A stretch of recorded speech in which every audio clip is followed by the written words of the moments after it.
జయ శ్రీనివాస జయ వెంకటేశ వృషశైలనాథ శ్రీ పద్మనాభ వైకుంఠ.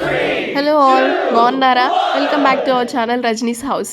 ఈరోజు నేను cauliflower curry, అది కూడా చికెన్ టేస్ట్లో ఎలా వస్తుంది అనేది నేను చూపిస్తాను. చాలామందికి క్యాలీఫ్లవర్ అంటే పెద్దగా ఇష్టం ఉండదు, అందులో కుక్ చేసే వాళ్ళకే తెలుస్తుంది. అండ్ కొంతమందికి నార్మల్గా కూడా తెలుసు, దాంట్లో ఎక్కువగా పురుగులు వస్తుంటాయి.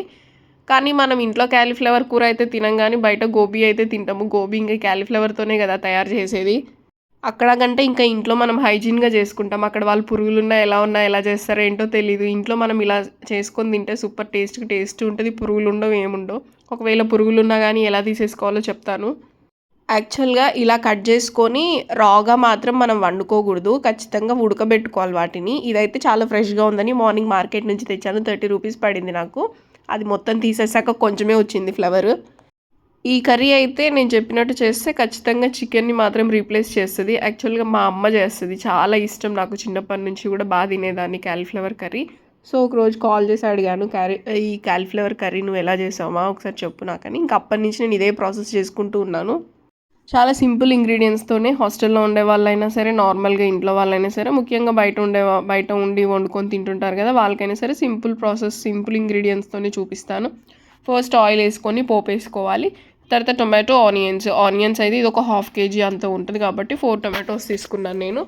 అండ్ తర్వాత ఏంటంటే మీకు గ్రేవీని బట్టి టొమాటోస్ అనేది కట్ చేసుకోవాలి. 1 or 2 అయినా సరిపోతాయి, లేదంటే 5 or 6 కూడా వేసుకోవచ్చు. అంతమించి ఎక్కువ వేసుకున్నారనుకోండి, కాయ చిన్నదైతే పులుపు వస్తుంది మీకు వంటలో.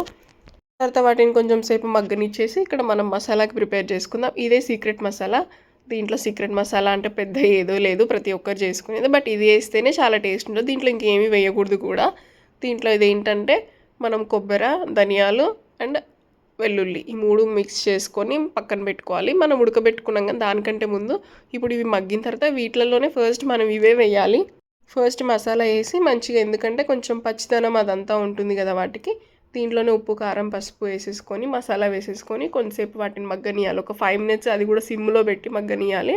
అప్పుడు మనకు ఆల్రెడీ ఫ్లేవర్ వచ్చేస్తుంది, స్మెల్. సో ఇప్పుడు ఈ టైంలో మనం ఏవైతే ఉడకబెట్టి పక్కన పెట్టుకున్నాం కదా క్యాలీఫ్లవర్, వాటన్నిటినీ కూడా నీట్గా పెట్టుకోవాలి పక్కన. అయితే క్యాలీఫ్లవర్ ఉడికించేటప్పుడు మెత్తగా ఉడికియొద్దు మరీను. కొంచెం ఎలా ఉండాలంటే పొటాటో లాగా అనమాట, కొంచెం గట్టిగానే ఉండాలి. మరీ మెత్తగా చేస్తే నోటికి అంత బాగా రుచి అనిపించదు, మెత్తగా అయిపోతాయి, వెనలాగా కరిగిపోతూ ఉంటాయి. సో ఇది జాగ్రత్తగా గుర్తుపెట్టుకోండి. ఉడకబెట్టేటప్పుడు మాత్రం అవి మరీ మెత్తగా గుజురు అయిపోకుండా నార్మల్గా ఉండేటట్టే చూసి ఉడకబెట్టుకోండి. కొంచెం గట్టిగా ఉన్నప్పుడు ఏంటంటే ముక్కలు బాగా అనిపిస్తాయి, క్యాలీఫ్లవర్ కర్రీలాగా మనకు తింటున్న ఫీలింగ్ ఉంటుంది. మెత్తగా అయిపోయామనుకోండి సంగటి అయిపోతుంది. నేను for the first time marriage అయ్యాక ఈ క్యాలీఫ్లవర్ కర్రీ చేసేదానికి క్యాలీఫ్లవర్ కొన్నప్పుడు దాని నిండా పురుగులు చూసి ఇంకొకసారి జీవితంలో ఇది తినకూడదు, ఏంది పురుగుల కూర నా ఎన్ని రోజులు తిన్నది అని భయపడిపోయాను. కానీ తర్వాత ఇది దాని ప్రాసెస్ అంతా క్లీన్ ఎలా చేసుకోవాలో తెలుసుకున్నాక మంచిగానే తిన్నా. బట్ ఇప్పుడు నేను తెచ్చుకున్న క్యాలీఫ్లవర్లో అయితే ఒక పురుగు కూడా లేదు. ఒకటి పురుగులు ఎందుకు పడతాయి అంటే అవి సీజనల్గా పడతాయి, అన్ని సీజన్లలో అయితే పట్టవు. ఇప్పుడు నేను తెచ్చుకుంది అయితే నీట్గా ఫ్రెష్గానే ఉంది. బట్ వాట్ ఎవర్ మంచిగా ఉన్నా లేకున్నా కానీ ఖచ్చితంగా మీరు మాత్రం వాష్ చేసుకొని నీట్గా ఒక 5 minutes ఉడకబెట్టుకొని సిమ్లో హ్యాపీగా కర్రీ చేసుకొని తినండి, అప్పుడైతే బాగుంటుంది.